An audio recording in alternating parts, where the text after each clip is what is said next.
Flasim tani për qershit, është sezoni i tyre, kështu që nuk mund të linin pa prekur disa prej vlerave të tyre në shëndetin ton, vlerave kurative, jo vetëm qershit, betullin e tyre me atë shijen fantastike, por edhe për bishtat e qershive. Kështu që përshëndetemi sërish me Altinin. Përshëndetje. Është sezoni tani dhe ka rënë dhe çmimi, kështu që a kanë apo jo shumë vlera aq sa thuhet për qershit? Unë kam thënë që qershia është një ilaç, nuk është thjesht një frut, dhe shpesh njerëzit thotë po, si ilaç po e blem se ka shkuar shtrenjtë. Pra askush nuk shikon çmimet e tjera, fare absolutisht, as harxhimet që bëjmë për disa gjëra që janë të kota dhe i duket shtrenjtë 1 kilogram qershi që mund të kushtoj 7.000 lekë. 8.000 lekë. Jo, shtrenjtë janë, për sezonin që jemi tani, shtrenjtë të dosh me 10.000. 20.000 lekë, më fal, të lutem, absolutisht jam dakord. Vlera që ka, të lutem. Paneli, shiko, një panel që në Francë, i cili bëri hulumtime me harova, më fal, në 2017-ën, i përcaktoi që frutat edhe po të jenë 20 fish më shtrenjtë si çmim, janë të pranueshme për vlerat e ato që kanë. Pra për mua qershia dhe imi në atë këndvështrimin holistik, po për xhepat tan 10.000 lekë qershive në një vend që ka prodhimtari qershish nuk mund ta konsiderojmë tani, është 1.800 për momentin. Kjo është tjetër gjë, abuzimi ti kontrollojnë institucionet. Por unë po flas për njerëzit që edhe kur është 20.000 më dëgjoj deri në fund, thonë pse është kaq shtrenjtë. Shkon 10.000 thonë është shtrenjtë. Shkon 8.000 thonë është shtrenjtë. Kishte shkuar 5.000 6.000 paracakohesh në zora një postim, thonë njerëzit prapë është shtrenjtë. Të njëjtët njerëz, i duket prapë shtrenjtë. Tani ka arritur 2.000 3.000, përsëri jam i bindur që shumë njerëz të tjerë thonë që ore prapë është shtrenjtë, ore për fëmijë mësaj duan falas, se ky është problemi. Domethënë edhe 2.000, edhe 25.000 njerëzve i duket shtrenjtë. Tani unë nuk po të them ti argjënj, sepse edhe unë vet nuk e blej qershin, unë blej 6 kokra. Na i kokër familjes edhe kaq. 6 kokra kam marrë. Sepse këtu kur erdhi në Suedi ishin 35 euro. Kur erdhi për herë të parë, dhe unë bleva gjithsej 10 kokra. Na 2 për secilin në familje. I thash, për të nxjerr mallin keni 2. Radhës tjetër i mora 3 se ul pak çmimi. Tani marr na 8-9. Aq marr mua sot. 8-9 kokra qershi. 2 herë në javë ose 1 herë në javë, ka që ka mundësi unë. Çfarë ka këtu për të? Mesazhi i gjithë kësaj hyrje për qershit është që është ilaç, nuk është thjesht një frut. Çfarë vlerë? Jo, është frut, por nuk mos e ta shikojmë thjesht si një frut i zakonshëm, por është ilaç. Dhe pas fikut, qershia është fruti më i mirë i verës, pas fikut, në verë. Fiku është numri 1. Pastaj vjen në opsionin tim. Ta shpjegojmë për frikën, po të flas për qershin se ta harroj dhe pastaj për qershin, pse qershit kanë vlera dhe cilat janë? Tash mos do të them edhe për fikun, se ta them edhe për fikun, po të flasim edhe për sezonin kur të vi do jemi këtu përsëri. Sepse e para një herë nuk kanë nivele të larta kalori, diku 50 deri në 60 kalori, kanë sasi të mira të ujit, jo shumë, por rreth 80-85%, kanë nivele të karbohidrateve, kanë fibra, kanë proteina, kanë vitamin B1, B2, B3, B6, B9, B6, B9, B5. Nuk i kanë në sasira shumë të larta, po sasira të vogla, të cilët ne e dim shumë që janë ndihmuese të metabolizmit, sistemit nervor, të energjisë celizore e të tjerë. Ka nivele të mira të kaliumit, që na rregullojnë tensionin, zemrën, muskujt, bëjnë balancimin e lëngjeve e tjerë.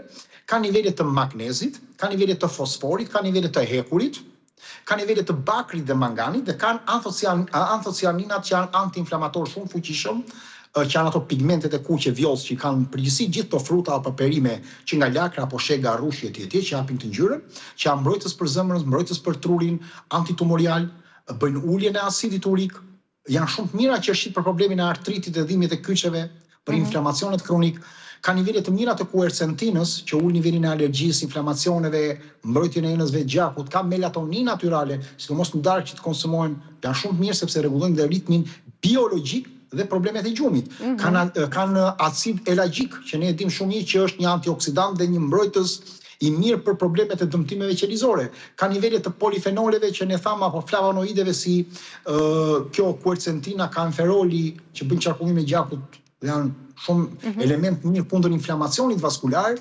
Ka nivelin e karotenoideve, pra të beta-karotenit, luteinës, zeaxanthinës, që janë të mira për syt, për retinën, për lëkurën, kanë acide organike si acidi malik, acidi citrik, acidi klorogjenik, që ndihmojnë dhe tretjen, bëjnë prodhimin e energjisë, kanë fibra dhe prebiotik brenda vetes tyre, kanë triptofan natyral, që rrisin nivelin e serotoninës apo rregullojnë problemin e melatoninës, që janë shumë të lidhur me problemin e humorit, qetësisë, gjumit e të tjera. Kanë përbërës antiacid, përbërës kundër acidit urik, që bëjnë reduktimin e krizave edhe në veshkave, infeksioneve urinare, uljen e acidit urik e tjerë, kanë përbërës shumë efektiv për problemet e muskujve. Është rikuperus muskulor, mëlçia. Po ashtu bëjnë shumë mirë për veshkat, për eliminimin e toksinave, edhe ka një ujë biologjik, që hidraton qelizat nga jo të gjitha frutat e kanë njësoj pjesën e ujit biologjik. Ndimimi i lëkurës që ka qeshia në ujin biologjik, në hidratimin qelizor në përgjithësi dhe në uljen e temperaturës trupore, ku ne mund të jemi me temperaturë, është nga më të mirat. Fëmijët që ja kanë temperaturë në këtë kohë, duhet konsumojnë një sasi shumë të lartë qeshie apo lëngun e qeshisë. Qofse është e mundur. Pse disa njerëz altin fryen pasi konsumojnë qeshi, kanë fryrje barku? Atëre fryen sepse qeshia ka nivel sorbitoli natyral. Duke përmbajtur sorbitoli është një lloj alkooli i sheqerit natyral, që tërheq ujë në zor dhe bën një fermentim nga bakteret. Kjo do sjellë fryrje, do sjellë ndoshta edhe diare ndonjëherë, dhe do bëj edhe ndonjëherë edhe lëvizje më të shpeshta të zorës. Njerëzit që kanë probleme me disbiozën e zorës, SIBO, kanë kandita apo probleme të rënda në zorë, duhet të jenë çik të kujdesshëm në konsumimin e qeshisë.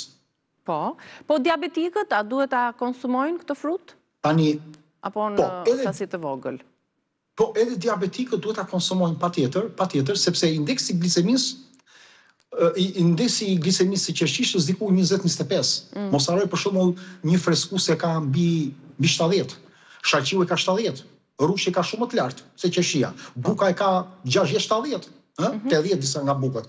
Pra mund të ta konsumojnë sepse në 100 gram qeshin e kemi rreth 12-13 gram sheqer natyral që vjen edhe nga fruktoza, por kjo vjen si një paket biologjike që vjen edhe me anë të fibrave.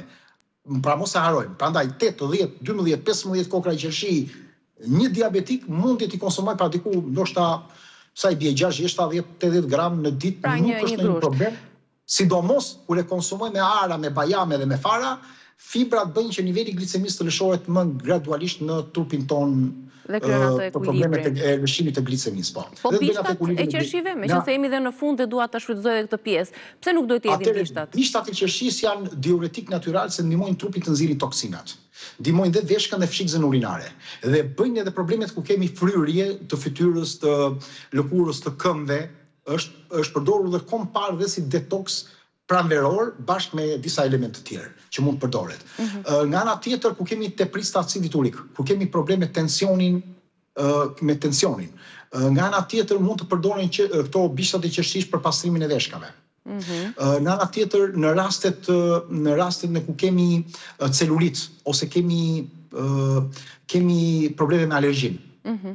Mundet të përdoren pas ushqimeve proteinike ose ku kemi ngrënë sasi të lartë ushqimi, pra pas një dreke, por sidomos ku kemi konsumuar ushqim shumë të kripur. Pra ku kemi konsumuar një ushqim shumë të kripur, bishtet e qeshisë mund të konsumohen mirë. Në formë çaj gjithmonë kemi thënë. Në formë çaj, në frigorifer të kenë kujdes kur të ruhen.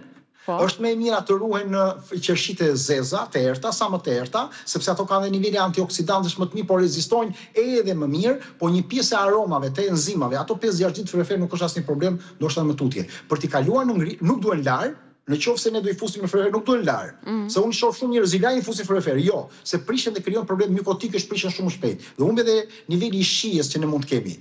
Problemi në mënyrën më të mirë për ta ruajtur qeshin, pra për ta futur në frigorifer, është ta fusim në temperatura të ngrira dhe sa më të errët që të jetë qeshia. Më e mirë, ka një rezistencë shumë më të mirë dhe ruajtje bëhet më e mirë antioksidantëve dhe shumë antocianinave, por një pjesë tjetër e elementeve të tjerë edhe humbasin. Vitamina C humbet zakonisht në këtë drejtim.